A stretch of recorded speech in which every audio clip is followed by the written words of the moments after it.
All right, welcome everybody to our solo at home session for August 20th. Before we get started with Lena and Brooke, I just want to quickly, as usual, thank our sponsors who make solo at home possible, and that includes P&G Manufacturing, Siemens PLM, P&G Paper Products, Kirksville Motor Company, Hy-Vee of St. Joe, Sertoma Club of St. Joe, General Mills, J.W. Terrell, and Concrete Strategies. So right now I'm going to turn it over to Brooke and Lena.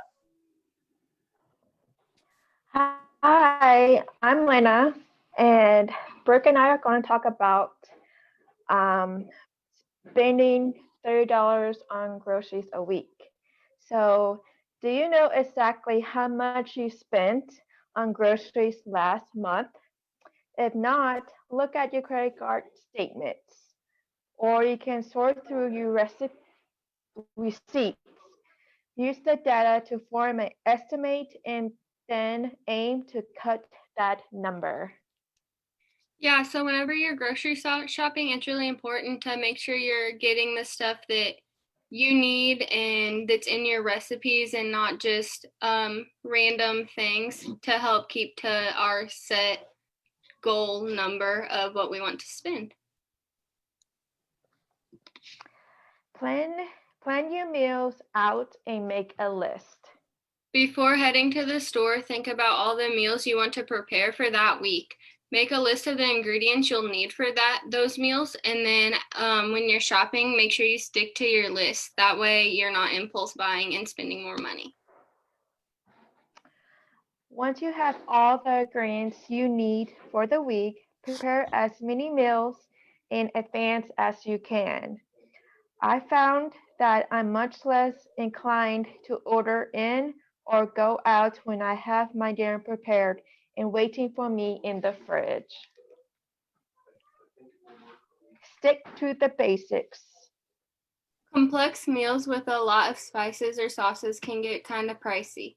When it comes to buying flavor enhancers, pick out condiments that are versatile, like salt, soy sauce, and olive oil, and can be used on multiple foods. Of course, you don't have to strip your meals down to the absolute bare minimum.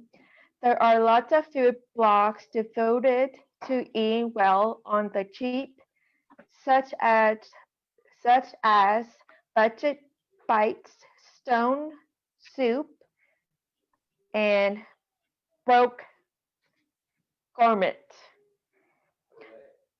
Gourmet. Also, go cash only.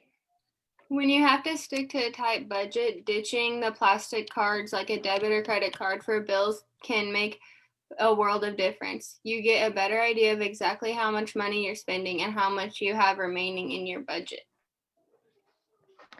So next time you go grocery shopping, determine how much you want to spend on food for the week or month and withdraw that amount of cash. When you head to the store, don't bring plastic so you're not tempted to use it. When I say plastic, I mean like a debit or credit card.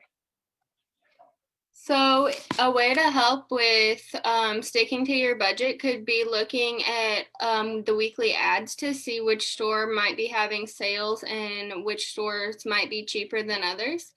That is a good way to help keep within your budget and preparing your meals. So, making a menu for your week and then going off that menu as far as what you will buy and what you will need. Um, let's see. Also, it's a good idea to like write a menu down so you know what you're looking for, and when you write the menu down, you can kind of price out how much money you would spend. And using Google is a good way to find some healthy and cheap menu options and recipes. And I know Lena's posting some of those recipes on her blog. Um, Anything else you can think of, Brooke? I don't think so.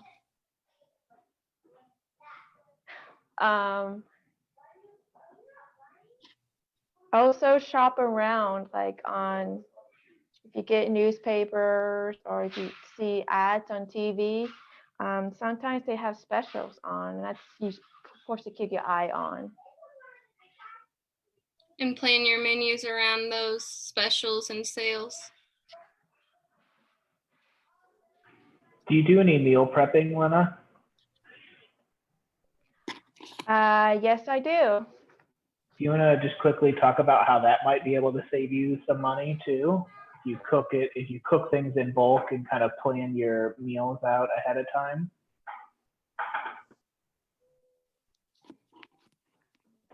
Yes, so I think ahead, and I think what I want to make. And I asked my brother also because he lives with me and figure what he wants. So I just make a list of foods and I what's it called? Sorry, I kind of like organize like Aldi's, I make a list. Walmart, I make a list if I have to go to Walmart. And Costco, I make a list. So my parents help me too. So I make a list of all the stuff I need from each store. And they help me with pricing. And I do that for a week worth. So you don't get everything at one store. Is that right? No. Mm-mm. Yeah, Because that's the a good habit. prices are different sometimes. Yeah, so, and that's important to kind of pay attention to as, prices change depending on what time of the year it is, especially for fruits and vegetables, not just in Missouri, but around the country. So keep that in mind. And things are always changing. So it's important to kind of keep an eye on the prices and to always kind of evaluate some of the options to where it may be cheaper at Aldi one month and then at Walmart it's cheaper the next. So understanding some of that stuff and how it can kind of fluctuate can really, I know it's a lot more work for everybody, but it can save you a decent amount of money over the long run of a whole year.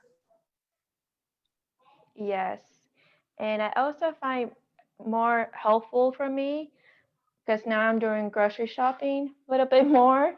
I look at the receipts and I see how much everything is. And I find interesting because all the money is going to the groceries and I can't believe how much something costs.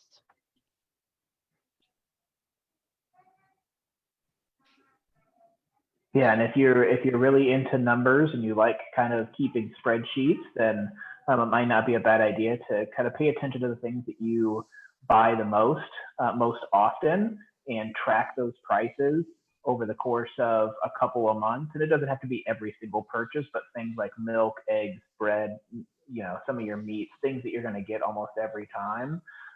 Track them at Aldi, track them at Walmart, and kind of understand, okay, well, last year it was cheaper in April at Aldi, but it was cheaper in May at Walmart. And just kind of, you might be able to know ahead of time and kind of get a jump on the market that way.